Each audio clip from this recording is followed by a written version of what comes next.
So hello भाइयों, मैं आ चुका हूँ एक और नई वीडियो के साथ। आज हम अपने Vivo T4X 5G में BGMI टेस्ट करेंगे और देखेंगे इसमें गेम कैसी चलती है। अब चलते हैं ग्राफिक सेटिंग की ओर। ग्राफिक सेटिंग की बात करें तो हमें इसमें स्मूथ पे एक्सट्रीम मिलता है, बैलेंस पे अल्ट्रा, एचडी पे भी अल्ट्रा, एचडीआर पे भी अल्ट्रा और अल्ट्रा एचडीआर औकात के बाहर। पर हम इसमें स्मूथ प्लस एक्सट्रीम की ही गेमिंग करेंगे। एंटीलाइजेशन रखेंगे डिसेबल। बाकी अब चलते हैं गेम प्ले की ओर।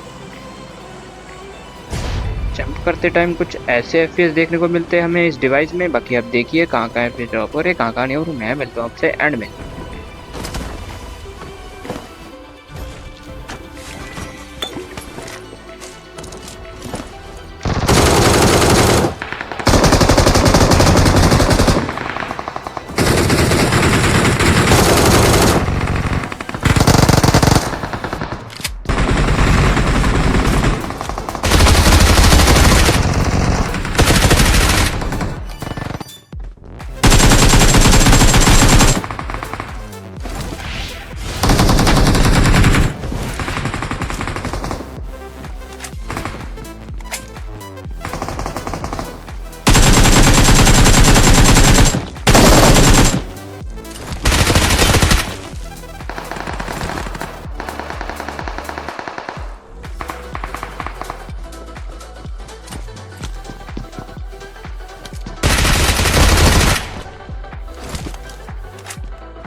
तो मेरे भाइयों, ये वीडियो होती है यहीं खत्म। बाकी मैं मिलता हूँ आपसे नेक्स्ट वीडियो में और नई वीडियो के साथ।